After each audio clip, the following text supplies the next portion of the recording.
Bapak lihat kan sekarang seorang tokoh budayawan, seorang doktor, profesor, semua kan kayaknya kan membenarkan yang mereka itu, padahal kalau menurut saya mereka itu nggak bener ya. Ancaman-ancaman atau argumen-argumen Abraham Samad, argumen-argumen yang disampaikan oleh Roy Suryo di banyak tempat, di media, di televisi, membuat penyidik ketakutan. Nama saya jadi penyidik sudah bulan yang lalu Pak, udah saat sekali tersangka. Udah P21 ini? Sudah P21 sekarang kalau saya. Mudah-mudahan Pak Kapolri menonton video ini karena ini sangat berbahaya. Bisa-bisa nanti diarahkan tuduhannya ke Pak Kapolri bahwa Pak Kapolri main mata dengan pihak lain yang sengaja untuk menghambat kasus ini.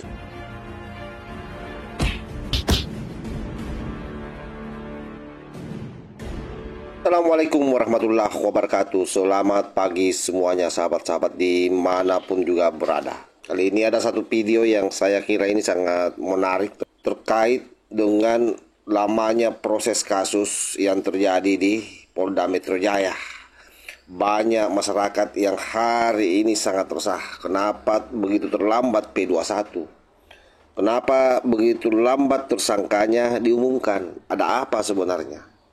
Nah, ini ada satu video dari penasihat ahli Kapolri yang memberikan sinyalemen bahwa secara tidak langsung para penyidik ini terteror secara tidak langsung psikologinya oleh pernyataan-pernyataan yang dikeluarkan oleh Roy Suryo CS. Padahal kalau menurut Pak Rianto, dia bilang seandainya saya penyidiknya ini sudah lama P21. Nah, ada apa sebenarnya sahabat? Ini coba kita simak baik-baik bagaimana pernyataan Pak Rianto ini. Saya sih di depan publik saya ngomong begini, di belakang publik saya sudah menyarankan pada penyidik supaya cepat, semua pada pimpinan juga saya kalau dalam suatu saya selalu tendensi saya mengatakan begini, ini kasus bukan pidana murni, tapi ini adalah kasus yang berbau politik. Dan kasus ini pasti akan dipelihara oleh yang orang itu tadi, akan membentur-benturkan itu lagi. Makin lama makin kita itu menangani ini, berarti polisi akan memberikan angin pada mereka itu, kekacauan itu terjadi. Seolah memberi angin gitu loh Pak polisi. Iya kan? Dan polisi dianggap tidak bisa membendung kemungkinan yang besar akan terjadi kan. Karena kelengahan itu tadi tidak cepat-cepat. Kalau dalam teori konflik itu kan gini Pak, begitu meledak konflik itu nomor satu harusnya dilokalisir itu. Ya, ini belum meledak ini. Sebelum ini meledak mestinya sudah dinihilisasi itu dengan cara itu tadi itu. Kira-kira begitu kalau sikap saya selama ini menghadapi kasus ini Pak. Ya, bayangkan harusnya Pak Arianto sebagai orang senior ya, seharusnya sudah bisa memprediksi kalau ini berjalan normal. Pak Arianto sendiri aja ragu juga untuk menyampaikan bahwa enggak, hari Jumat ini mereka akan, menurut prosedur sih sudah selesai semuanya, sebentar lagi P21, TSK-nya diumumkan ya kan, bahwa di antara 12 orang ada nggak TSK itu kan urusan penyidik, tapi setidaknya ada keberanian gitu loh. Ya, memang harusnya gitu. Pak Arianto.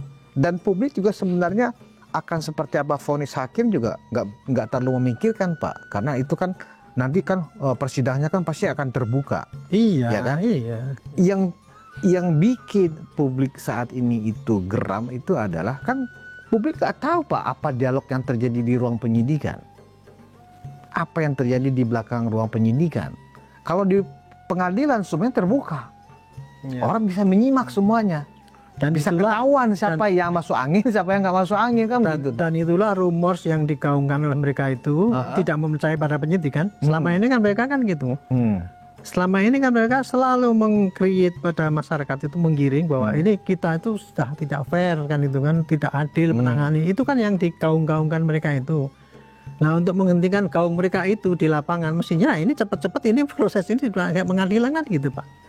Mestinya nggak gitu. Orang membela diri dengan membangun opini dan propaganda itu kan harusnya kan penyidik nggak memikirkan itu Pak. Ya. Penyidik hanya pro justisia aja. Betul. Yang dilaporkan adalah pencemaran nama baik, ada unsur penghasutan, ujaran kebencian.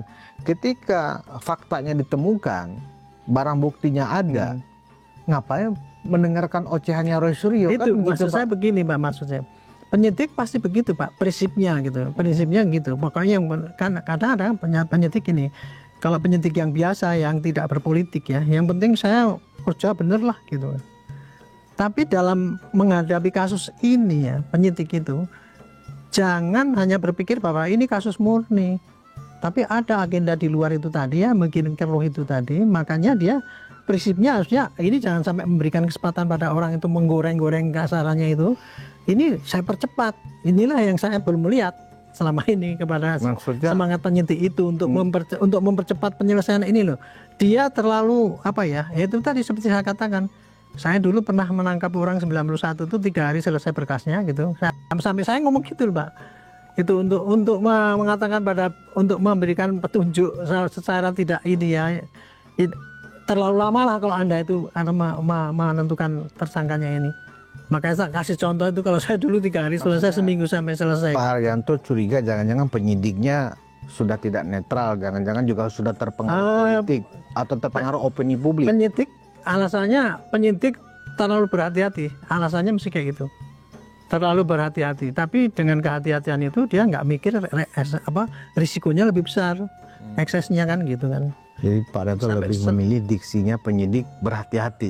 Ya, atau pasti yang diomongkan lebih berhati-hati karena menjadi atensi publik. Bahwa muatannya berhati-hati itu karena penyidik juga mungkin terafiliasi politik yang barangkali nggak cocok juga dengan Pak Jokowi, bisa jadi seperti itu. Ya, saya nggak ngerti. Kalau saya nggak ngerti. Tapi intinya pasti kalau ditanya. Apakah penyidik itu kan harus netral, Pak, harus profesional, tidak terkait dengan kepentingan politik. Gini Pak ya, saya akan mengatakan memang penyidik harus berhati-hati kan gitu kan. Hati-hati itu apa? Jangan sampai trader, ada suatu hal bukti yang nggak masuk kan gitu. Tapi untuk kasus ini kan sudah terlalu banyak buktinya tuh Pak. Jadi sebetulnya dia nggak ada alasan lagi untuk terlalu berhati-hati. Saya justru bingung Pak gitu. Haryanto. Terlalu banyak buktinya tapi kok masih berhati-hati loh. Kayak itu saya bilang boleh berhati-hati, khawatir barang bukti yang harusnya banyak ini susah didapatkan, barang buktinya sedikit. Nah ini kan sebaliknya Pak, barang bukti sangat banyak, iya kan? Tapi kok malah Pak Haryanto menggunakan diksi tadi berhati-hati penyidiknya. Alasan yang sampaikan masih gitu Pak. Dia mengatakan gitu, karena ini atensi publiknya. Padahal di belakang itu justru Berarti hebat sekali ya Roy Suryo dan kawan-kawan ini. Nggak berdaya juga penyidik dibuatnya. Itu apa? Itu keberhasilan daripada post-truth itu dari Pak. Strategi untuk memaksakan suatu ketidakbenaran kalau diulang-ulang jadi termakan. Nah Pak, ini berbahaya sekali Pak Haryanto ketika tadi Pak Haryanto menarik sebuah kesimpulan ya. Era post-truth yang memang sekarang kita jalani, kita alami, ya kan, bisa berdampak buruk kepada sikap profesional penyidik di kepolisian. Antara karena risikonya itu penyidik dihadapkan setiap hari mendapatkan menu dari pagi, siang, sore, malam dengan aneka opini orang-orang yang sedang diperiksa. Wah ini bahaya Pak. Gimana? Apakah benar Pak Haryanto melihat tren ke depan ya kasus-kasus seperti ini akan ditakuti oleh penyidik untuk mereka selesai? Saya menjawab ini yang tadi hanya berdasarkan analisis saya. Iya. Saya ingin menjawab kenapa kok penyidik lama, gitu tadi. Kenapa kok penyidik itu kok tidak seperti yang saya bayangkan? Kalau dulu itu penyelidikannya 1 bulan per 1 bulan, berarti nanti penyidikannya ini karena tinggal mengulang dan itu kan masih minimal kurang daripada 1 bulan. Why gitu kan? Why ya. Sudah kita sampaikan, buktinya sudah lengkap. Bahkan ya kalau saya menambahkan gini Pak, bukti-bukti yang dipakai ini tidak cukup hanya yang sebelum dilaporkan Pak. Tapi setelah dilaporkan ini banyak bukti mendukung juga kan itu masih bisa ditambahkan. Jadi bukti itu udah overloaded lah kira-kira. Dengan bukti yang overload dan kemudian prosesnya sudah sesuai dengan KUHP, kenapa kok tidak cepat-cepat diselesaikan kan itu kan? Pasti yang disampaikan kan kehati-hatian. Karena kehati-hatian itu karena ini menjadi atensi publik. Jadi pasti mungkin semangatnya harus berhasil lah kira-kira gitulah. Karena kehati-hatian itulah maka orang yang berhati-hati ragu-ragu tidak akan cepat memutus Pak. Itulah yang terjadi sekarang ini kemungkinan ya kalau saya menganalisis kenapa kok kasus ini nggak cepet-cepet kayak gitu. Itu kira-kira yang terjadi gitu Pak. Nah disinilah yang harus disadari ya oleh pimpinan Polri itu, mengatakan makin ini ragu-ragu mengambil tidak cepat, itu nanti risikonya akan menawar pada polisi. Itu tadi yang dikatakan bahwa polisi sekarang termakan oleh post-truth itu tadi kan gitu. Tapi saya nggak bisa mengingkari Pak, post-truth itu pasti akan menekan banyak, karena sekarang porsi yang diberikan oleh publik, oleh media-media itu lebih banyak pada porsi mereka untuk ngomong yang diulang-ulangan itu kan sangat sensitif. Sementara yang suara dari yang menyuarakan dari pihak aparat seperti saya ini ya, hampir 1 banding 10 lah yang ada itu. Itulah yang sehingga menekan anggota-anggota yang di lapangan itu kan. Itu sudah menurut saya misalkan suatu risiko yang nggak bisa dihindari. Itu tadi kondisi yang sekarang ini kayak gitu Pak, yang ada gitu. Ya, ini tantangan atau ancaman, saya nggak paham ini Pak Arianto. Bisa mendekati ini ancaman kepada makanya Pak, sikap profesional polisi nih Pak dalam menangani kasus. Makanya Pak ya, kalau saya di dalam tampil seperti ini itu, saya tujuannya adalah memberikan klarifikasi pada publik. Ini loh yang terjadi. Karena saya ini sekarang prihatin Pak. Jangankan sekarang orang yang masyarakat awam ya, Bapak lihat kan sekarang seorang tokoh budayawan, seorang dokter, profesor, semua kan kayaknya kan membenarkan yang mereka itu, padahal kalau menurut hemat saya mereka itu nggak bener ya Pak. Tapi kan banyak yang memihak ikut deklarasi kemarin ini, itu kan yang termakan oleh post-truth itu tadi. Nah, tapi dia membantu untuk strategi post-truth itu tadi kan, seakan-akan kayak gitu Pak. Itulah yang makanya penyelamatan sekarang ini harus kita melalui masyarakat menyadari sebenarnya Pak Arianto udah kemakan oleh post-truth itu. Ketakutan banyak pihak tentang post-truth itu menjadi ancaman adalah karena memang era post-truth ini kan era yang benar-benar harus kuat tuh nalar seseorang Pak. Iya kan? Iya. Bayangin aja Pak, ada postulat di zaman post-truth itu, kebohongan bisa jadi kebenaran. Iya, memang asal dilakukan terus-menerus, ya kan, tanpa henti, ya kan, dan diaminkan oleh banyak orang, itu jadi kebenaran. Nah, dan saya punya kasus Sambo lah, saya anggap kasus Sambo itu sebagai contoh. Sebenarnya kan kasus Sambo beberapa tahun yang lalu itu kan juga sudah di era post-truth. Pada saat itu juga pro kontra di media juga sangat ramai sekali. Tetapi yang menarik sekali pada saat itu adalah ada ketegasan pimpinan. Pada saat itu Presiden Jokowi ya langsung memanggil Kapolri dan Menko Polhukam. Saya perintahkan, kata Presiden, selesaikan masalah ini secepatnya secara transparan. Ya.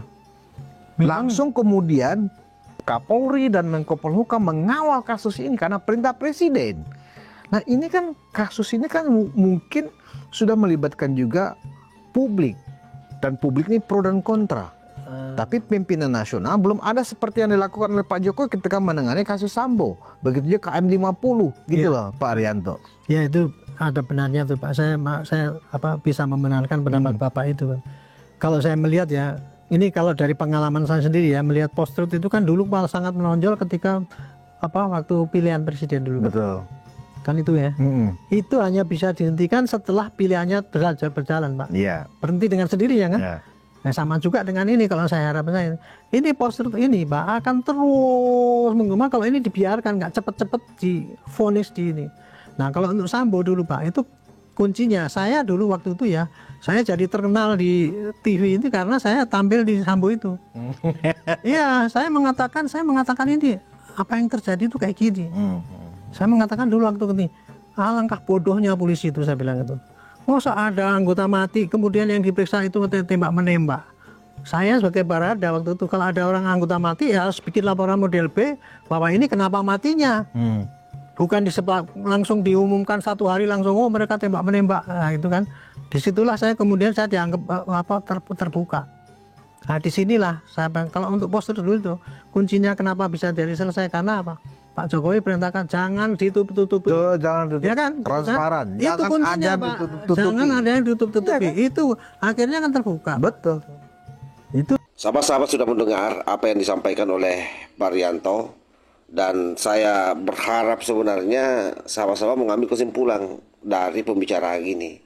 Yang pasti bahwa memang polisi sepertinya keder lama sekali mengambil keputusan. Berarti ada hal yang sangat besar sesungguhnya di belakang layar yang kita tidak tahu. Nah, pada akhirnya nanti kita akan melihat prosesnya karena ini semakin liar saja, isu politiknya semakin tajam bahwa ada kekuatan besar di belakangnya. Dan boleh jadi salah satunya itulah yang menghambat kasus ini. Yang pasti Pak Rianto sebagai ahli Kapolri itu sudah menyarankan ke penyidik maupun kepada pembesar Polri. Nah, mudah-mudahan Pak Kapolri menonton video ini karena ini sangat berbahaya. Bisa-bisa nanti diarahkan tuduhannya ke Pak Kapolri bahwa Pak Kapolri main mata dengan pihak lain yang sengaja untuk menghambat kasus ini. Saya kira demikian. Wallahul muwaffiq ila aqwamit thariq. Wassalamualaikum warahmatullahi wabarakatuh.